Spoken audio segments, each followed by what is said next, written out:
Ora, esse tema vai ser tratado na comédia latina, né? Tanto por Terêncio, no Anfitrião, né? Quanto por Plauto, nos Menéquimos, dali indicado, né? Então, o que acontece no Anfitrião? Né? Anfitrião parte de um enredo grego bastante conhecido, em que Zeus, né, apaixonando-se mais uma vez por uma mortal, né, resolve se unir a ela, né, enquanto seu marido está fazendo a guerra, né. Então, Zeus vai procurar Alquimena, né, disfarçado de anfitrião, disfarçado não, né, assumindo a aparência de anfitrião, né, que é o marido dela, e não à toa anfitrião passou a ter esse sentido para nós, de bom hospedeiro, né, porque afinal, anfitrião terminou cedendo a Zeus, inclusive a sua esposa, né, mesmo que ele não tivesse a intenção de fazer isso. Então, na comédia de Plauto, Zeus e Mercúrio, na verdade, não é Zeus, é Júpiter, né? Eu, como professora de grego, sempre, né, com os deuses gregos, mas Júpiter com Mercúrio vão à casa de Alquimena, né, e estão entretidos com ela quando o verdadeiro anfitrião volta da guerra com seu escravo. Né? E aí se estabelece a comédia de quiproquó, né? Isso por aquilo, né? Da confusão de identidades. Né? Quando o marido chega e vai procurar a mulher diz, não, mas você voltou ontem. Ele fala, como? Não, eu estou chegando agora. Né? E toda essa situação que dá muito pano para a manga para o humor. Nos Menéquimos do Plauto, a gente tem a seguinte situação. Irmãos gêmeos. É outra forma de você fazer a duplicidade. Né? Irmãos gêmeos em que um deles, na infância, é raptado e vendido longe de casa. Né? E o outro é criado normalmente, tem uma vida luxuosa. Quando o irmão raptado retorna, ele, na verdade, retorna não, coincidentemente, volta à cidade de origem, começa a haver uma série de confusões, uns confundindo um irmão com o outro, né? Até que eles venham a ser reconhecidos, né? E a história da separação deles esclarecida. Então, através da cena de reconhecimento que você resolve todas essas confusões de identidade, que também causam muitas risadas, são a fonte de muitas risadas na comédia. Os Menéquimos estão na origem da comédia dos erros de Shakespeare, né, em que você também tem dois irmãos gêmeos, que, por sua vez, têm dois escravos gêmeos, né, que são separados durante um naufrágio. Né. Um irmão vai morar numa cidade, outro em outra, o pai em outra, a família toda separada. Né. Coincidentemente, eles terminam se encontrando numa mesma cidade. O pai está ameaçado de morte, caso ele não consiga pagar uma multa altíssima. Né. E, no decorrer da trama, né, termina que a mãe, que tinha se tornado uma abadesa, né, identifica um dos irmãos, revela a história, né, a história do pai. Né, os perigos do pai são descobertos, são evitados com o pagamento da multa, né, e a comédia termina bem. Né. Então é interessante ver como essa história do duplo, da identidade dupla, que está lá na Helena, né, do Eurípides, né, junto com a cena de reconhecimento como um elemento de salvação de um perigo iminente e garantia de um final feliz, vai ser incorporada depois na comédia, né, como um elemento estrutural do enredo cômico. Né? Então, a gente percebe muito bem essa vertente da cena de reconhecimento delineada por Eurípides. Outra vertente do Eurípides está nessa tragédia que se chama Íon. Não é? O Íon, ele é filho dos amores do deus Apolo com uma princesa ateniense chamada Creusa. Não é? Então, história de sempre. Deus se apaixona pela mortal, a viola, ela tem um filho ilegítimo, ela expõe essa criança, ela abandona essa criança à própria sorte, mas sendo essa criança filha de um deus, Apolo garante que a criança seja salva e seja transportada a Delfos, né, local do seu santuário. E o Íon cresce em Apolo, sem pai nem mãe, sob a proteção da sacerdotisa de Apolo. Passados os anos, a princesa Creusa já se casou, mas tem um casamento sem filhos. Ela vai até Delfos saber do oráculo de Apolo. Ela quer saber o que aconteceu com o filho que ela abandonou. O marido dela quer saber porque eles não têm filhos. Né? E chegando lá, eles encontram o Íon, né, simpatizam enormemente com ele, e o oráculo de Apolo termina por revelar para o marido, né, que ele teve um filho e que o primeiro que ele encontrasse ao sair do templo seria esse filho. E o primeiro que ele encontra é o Íon. Né? Mentira de Apolo, né, porque o Íon é filho da Creusa. Né? Mas o que Apolo quer? Ele quer que o filho volte a viver com a mãe e que esse filho seja o herdeiro do trono ateniense. Bem, o tiro de Apolo, apesar de Apolo ser clarividente, sai pela culatra, porque a Creusa não aceita, né, que ela tenha sido despojada do seu filho, mas e tenha que aceitar o filho bastardo do marido. Então, o que ela faz? Ela resolve matar o Íon. Né? Então, nós estamos num enredo trágico. Ela está prestes a cometer um filicídio, a morte do próprio filho, né? Sem saber. Né? Ela tem lá um veneno e ela vai ministrar esse veneno ao rapaz. A trama é descoberta e a situação se inverte. Ela é que passa a ser acusada de assassinato e ela é que vai ser morta, justiçada pelo filho, por Íon. Então, continuamos no registro trágico. Até que a sacerdotisa vem de dentro do templo, trazendo para Íon, ela ouviu falar que Íon ia voltar para Atenas, que ele encontrou sua família, trazendo as coisinhas que estavam com ele quando ele foi encontrado no templo. O colar, a roupinha, todos aqueles badulaques, a cestinha. Aí a Creusa, que estava escondida no altar, se protegendo, não é, do filho, ela reconhece e diz: são as coisas que eu deixei com meu filho quando abandonei. Né? E ele não quer acreditar, né? Mas ela diz: olha, ela diz, essa é a cestinha. Né? Ele não quer acreditar, mas ela descreve tudo que está dentro da cesta, né? Com um detalhismo incrível. E ele, por fim, aceita e a gente tem a cena de reconhecimento. Né? E tudo termina bem. Né? O único que termina enganado na história é o marido, o Chuto, né? Que vai embora acreditando que é o pai do menino, quando, na verdade, ele é que vai criar o filho bastardo da Creusa. Então, é uma comédia de erros. Você tem uma inversão total ali. Você teve realmente um registro trágico e muita tensão e muita agonia até a situação se resolver. Mas, a partir da cena de reconhecimento, se instaura um final feliz e mais, um final farsesco, não é? Em que um personagem termina enganado, e enganado por um deus. Afinal, Apolo patrocinou esse engano. Não é? A gente pode fazer uma leitura bem mais religiosa dessa peça, mas eu acho que aqui a gente não teria como fazer. Mas, de qualquer forma, a gente pode pensar nessa leitura em farsa. Né? Agora, essa mesma estrutura ela vai se repetir, vai ser incorporada na comédia também.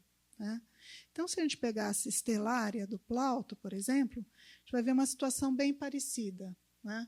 uma mulher casada, aí não mulher casada, nas comédias de novas gregas e nas comédias latinas, a gente vai ter uma quantidade de jovens virgens defloradas que engravidam e têm os bebês e depois terminam casando com os seus defloradores mais tarde, encontrando esses bebês. Né? Acontece muito. Mas na Sistelária é uma mulher casada. E ela tem essa criança, depois de ter sido deflorada, e ela a abandona, com todas as coisas de praxe, colares e anéis, etc. E essa criança é recolhida, é uma menina, e vai ser criada por uma cortesã, para se tornar uma cortesã, para ela poder lucrar com essa menina. Quando a menina cresce, um jovem rico da cidade se apaixona por ela, né? E quer se casar com ela. Mas o problema é que o pai dele quer que ela case com a irmã da menina. Né? Nesse tempo todo que passou, aquela mãe que a abandonou ficou viúva e se casou com o pai da menina, aquele que a havia deflorado. Né? Se casou com o pai da menina. Então, o casal original está lá procurando a filha, eles tiveram outra filha, essa outra filha deveria se casar com um jovem que está apaixonado pela menina. Bom, a cortesã quer se livrar dos objetos de reconhecimento da menina e leva pela rua, manda a escrava se desfazer deles, a escrava perde eles no caminho, né? E bem na frente da casa da mãe, um escravo acha, a mãe reconhece os objetos e eles vão procurar de quem seja, né, para poder encontrar a filha. A escrava que perdeu volta, né, para procurar. E como é que ela vai saber onde foi parar? Porque há pegadas. Né? O escravo que achou recolheu os objetos e deixou suas... Então, a gente volta lá para o Ésquilo, são as pegadas. Ela vai seguindo as pegadas e vai bater na porta da casa. Né? E daí, né, ela vai ser o elo que faltava para levar os pais até a menina, e os objetos vão ser reconhecidos pela cortesã, que vão comprovar que essa menina é a filha que eles buscavam. Então, você tem um reconhecimento através dos objetos que vai no sentido do íon, né? De mães que têm que abandonar seus filhos e mais para adiante os reconhece. Então, é curioso ver como o Eurípides é o pai do reconhecimento cômico. É ele que está lá. Os comediógrafos, depois, de alguma maneira, incorporaram as suas técnicas nessas tragédias pouco típicas, né, para ali construir os seus enredos. Né? E esse tipo de reconhecimento vai depois passar da comédia nova para a comédia latina, da comédia latina, né, para o teatro de Shakespeare e do período, né, e por aí vai para o folhetim, né, e por aí vai, né, sendo incorporado, né, atingindo todos os outros meios de entretenimento de massas, como a ópera, a opereta, são bem comuns, né, e o cinema. Né?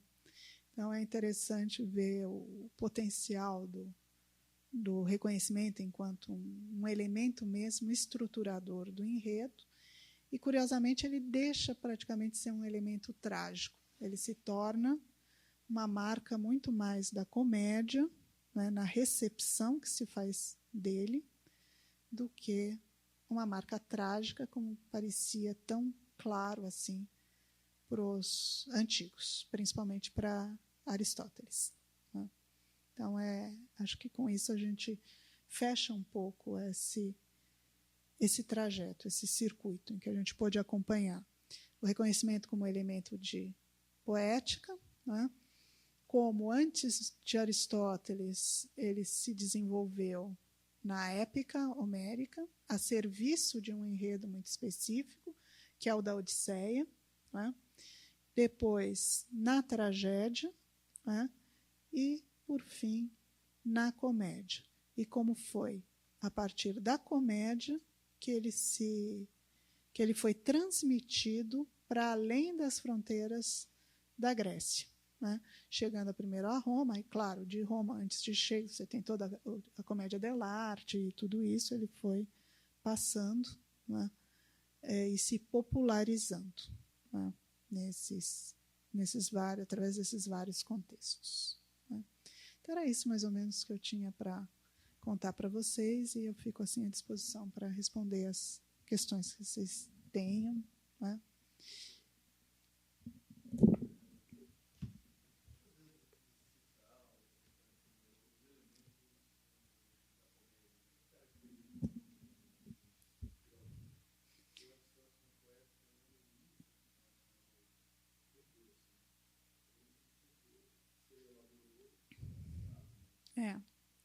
Então, por um lado, se você fosse pensar em termos de estrutura, né, tudo que ele disse para a tragédia valeria para a comédia, né? Comédia teria como eixo central uma fábula, que seria uma sequência de ações, né, que observam um encadeamento, talvez não tão lógico quanto o da tragédia, mas uma trama de ações, né, que constitui uma fábula. Você teria todos aqueles outros elementos que ele define lá, o pensamento, que seria o lado da argumentação, né, o que ele chama de caracteres, né, que são as qualidades das personagens, as qualidades morais das personagens. Você teria a melopeia, já que a comédia antiga tem coro, tem música. Você teria o elemento do espetáculo. Então, praticamente tudo que o Aristóteles aponta como partes constitutivas da tragédia, a comédia também teria, porque estruturalmente elas são semelhantes, né? O que difere uma tragédia de uma comédia, né? Se a gente for pensar em termos aristotélicos, que talvez não seja a melhor maneira de pensar a comédia, mas se a gente pensar em termos aristotélicos, tem a ver justamente com as emoções envolvidas no processo da catarse. A gente viu que o fundamental da tragédia para o Aristóteles é que a tragédia ela faria aflorar determinadas emoções, né, relacionadas com o prazer próprio do drama, que seria o terror e a piedade, o medo e a compaixão. Essas seriam as emoções típicas da tragédia. O tragediógrafo teria que trabalhar com esses elementos. Outra coisa característica da tragédia para Aristóteles é que a tragédia, assim como a épica, imita homens que são superiores a nós, né? Imita as ações de homens que são superiores a nós. Moralmente superiores, talvez. Que tendem mais para a virtude do que para o vício. E quando ele fala de comédia, ele fala que na comédia prevalece o que é inferior, né? Os homens que são inferiores, as ações dos homens inferiores a nós, né? Provavelmente que tenderiam mais para o vício do que para a virtude. E, sobretudo, para o ridículo ou para o risível, né? Então, obviamente, o riso é o objetivo.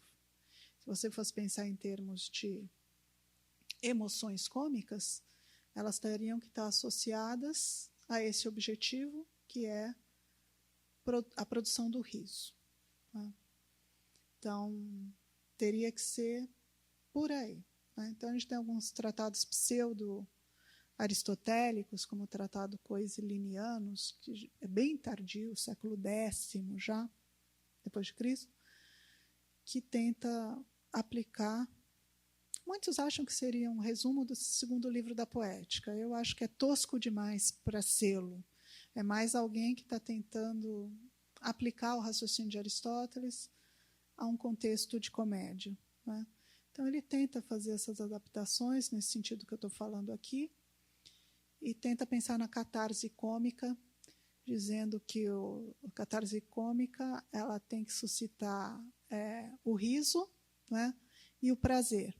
Mas eu acho problemático, porque nem riso nem prazer são emoções. Não é? Então, você teria que pensar em emoções. Que emoções estariam no espectro oposto do terror e da piedade? Para pensar em termos aristotélicos. Né? Talvez a comédia não se deixasse pensar nesses termos, a comédia antiga. Né? Como eu disse, ela tem outras particularidades. Uma delas é essa, de ser um gênero voltado para fora de si, né? Para além de si.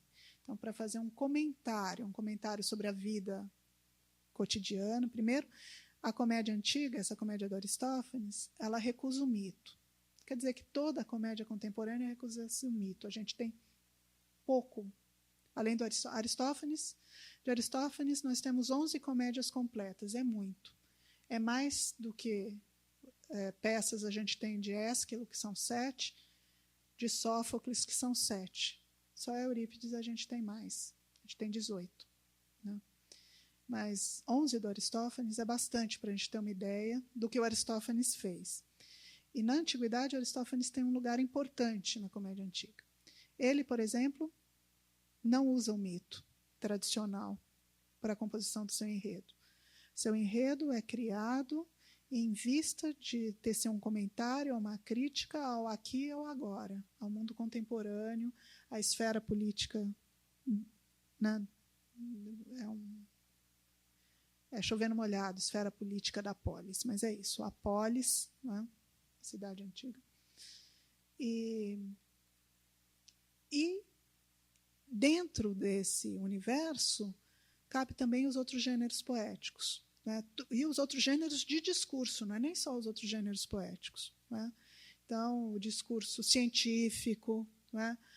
O discurso do estrangeiro, o discurso da mulher. Né? A comédia vai parodiar também esses discursos. Né? Então, essas são características muito claras da comédia. Né? Ela não opera com o mito, né? Eu acho que é uma grande distinção para o lado da tragédia.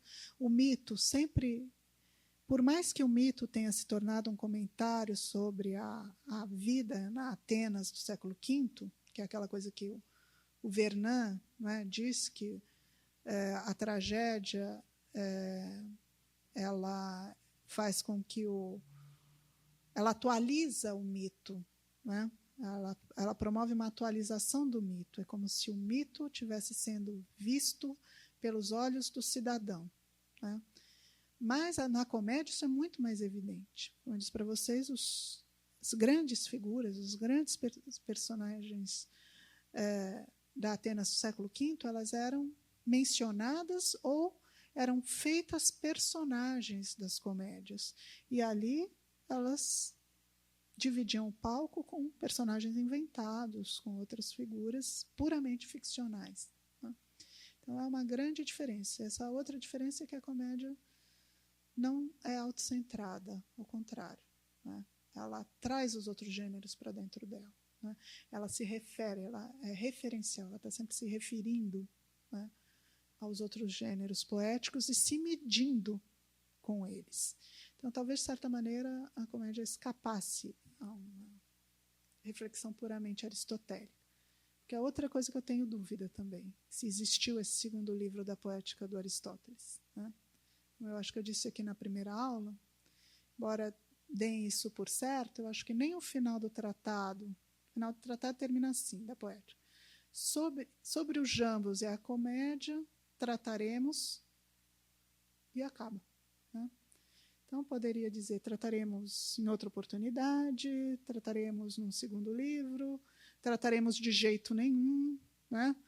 A gente não sabe qual é o objeto desse trataremos. Né? E eu acho muito suspeito você não ter nenhum leitor desse livro na Antiguidade. Eu acho muito suspeito. Né? Mas isso também é uma opinião que não acrescenta muito, porque o fato é que o livro não existe. Né? Então, até onde a gente pode dizer, a gente pode imaginar como é que o Aristóteles trataria com base no como ele tratou a tragédia. Mas a gente não tem muita ideia de que ele achasse que isso valia a pena. Ao que tudo indica na poética, ele tem mais interesse por essa comédia nova, essa comédia do Menandro, que é contemporânea a ele, né? Que trata mais do universal do que do particular, e ele tem esse interesse, né? Em um determinado momento lá na poética, que ele diz que a tragédia, né, que a poesia, né, ela está mais próxima da filosofia. Ele vai usar esse adjetivo filosofikos, né? Filosoficamente, né, a poesia é mais filosófica do que a história, né? Porque a poesia ela trata de universais, ela trata do que poderia ser, enquanto que a história trata de particulares, trata do que foi, do que aconteceu, do que determinada pessoa disse ou determinada pessoa fez. E a poesia, não, ela trata de potenciais, de figuras que são do âmbito do universal, né? E ele ainda critica a tragédia aí, porque a tragédia está mais para a história do que a comédia, ele diz, né? Porque a tragédia, para ele, esses personagens, Agamenão, Édipo e tal, eles têm uma relevância histórica, né? Então, essa coisa dos antigos, mesmo Aristóteles, né, não fazendo essa distinção mito-história inteiramente. Enquanto que a comédia, não, a comédia trata de enredos inventados, personagens inventados. Mas, para dizer isso, ele tem que estar pensando na comédia nova, né, em que todo é puramente ficcional. É uma comédia já centrada na esfera privada, nas relações familiares, é uma comédia já de erros, de tipos, né? Então, talvez ele tivesse mais apreço por essa comédia e não por aquela do Aristófanes, cuja recepção é sempre muito difícil. A gente tem que conhecer muito do contexto ateniense para poder compreender adequadamente essa comédia.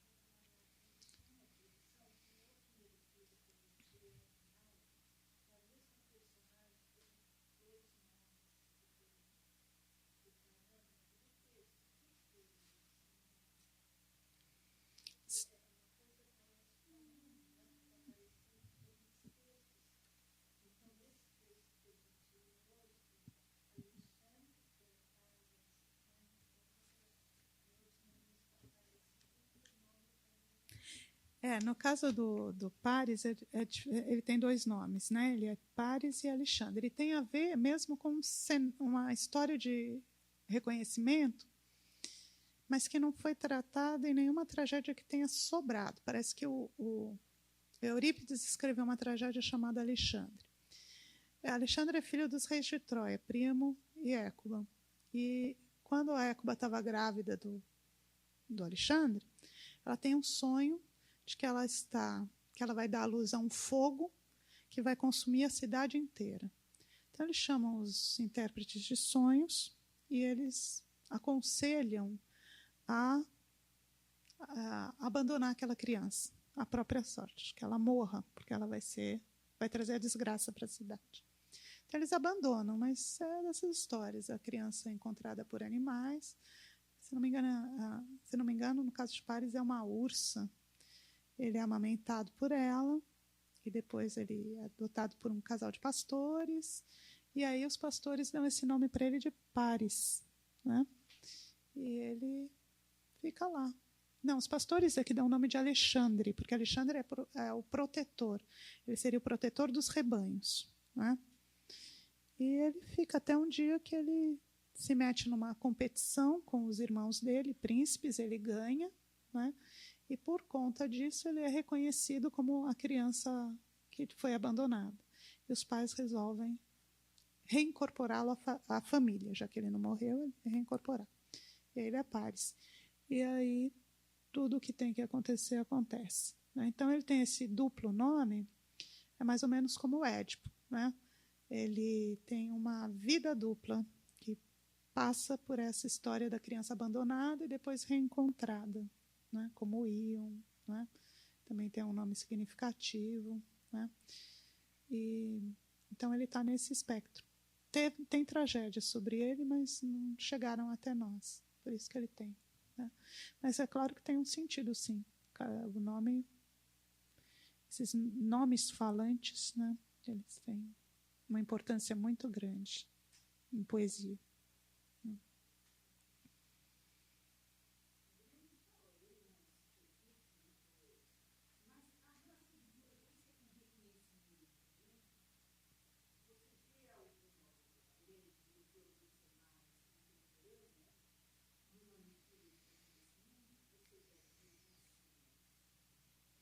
Não, eu não vi, mas é impressionante se a gente for pensar, sobretudo nessa comédia latina, né, que adapta muitas das suas tramas da comédia nova grega, o grau de violência que está embutido nisso, né, essas violações das moças, né, essas crianças que são abandonadas, que são levadas para prostíbulos ou que são vendidas como escravos, né?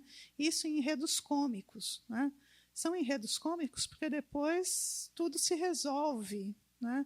As famílias se reconstituem, as crianças são reconhecidas e recuperam seus direitos, enfim. Mas há por trás dessas histórias que são absolutamente recorrentes, por isso que eu falei que elas são situações que são repetidas ad nauseam, né? Então, elas são as mesmas. Em todas as comédias, você volta a ter essas mesmas situações. Né? No fundo, elas não são engraçadas, elas apontam para uma sociedade, né, com desigualdades muito grandes, com possibilidades de ascensão social muito pequenas, né, e em que a fragilidade, né, de algumas figuras, especialmente as figuras femininas, né, é flagrante. Né? Então, a gente tende a desconsiderar esse elemento, porque justamente as tensões na comédia elas existem para serem desfeitas. Né? Mas chama atenção, sim. Né? E alguns autores eles apontam para isso, que não é só uma questão de fábula poética, é que, na verdade, essa era uma questão que preocupava, né? Que angustiava. Os espectadores queriam ver sempre, porque aquilo estava no... Eu vou usar um termo que é anacrônico, mas no inconsciente deles. Né? Então, eles querem sempre ouvir a mesma história como uma forma de aliviar aquela preocupação. Né? E essas histórias, na verdade, elas estão desde o Homero. Então, você tem lá no Homero os criados, Euricleio, Eumeu, que são, né, os criados que estão na linha de frente no apoio ao Odisseu quando retorna. Eles também foram raptados, vendidos como escravos, separados das suas famílias. Né? É impressionante. Né? E eu, mexendo com romance antigo, também vejo isso. O número de situações em que você tem que ver cenas de tortura, crucificação e tudo isso, que depois se dissolve porque, né, é muito grande, realmente é muito grande. Né? Então, é uma coisa assim que eu acho que é latente, que tem a ver com a sociedade, né, com uma certa sociedade muito desigual. Né?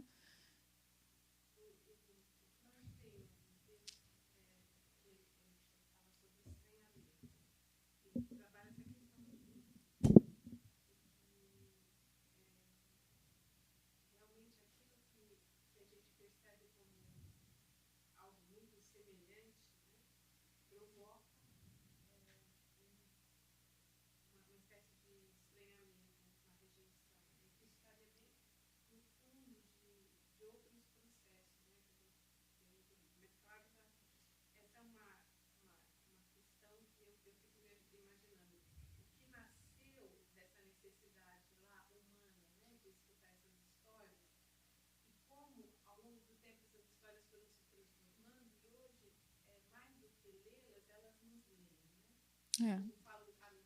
Uhum.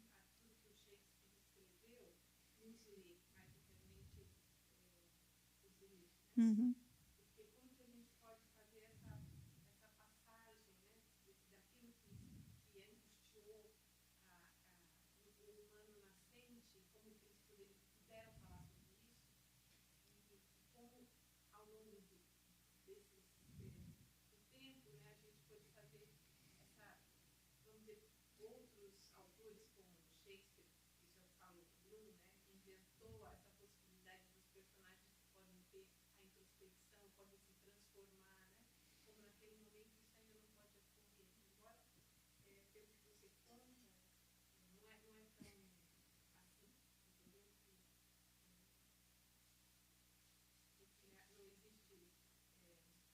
uma possibilidade de transformação, porque os personagens eles vão tomando conhecimento, né? Toda a questão da identidade também, né? O que é a identidade? Como que é um conceito que pode ficar fixo ou ele pode abranger outras coisas? A transformação das pessoas, né? Isso. E eu acho assim que na antiguidade você tinha uma visão de que o homem antigo ele não tinha uma vida interior, né?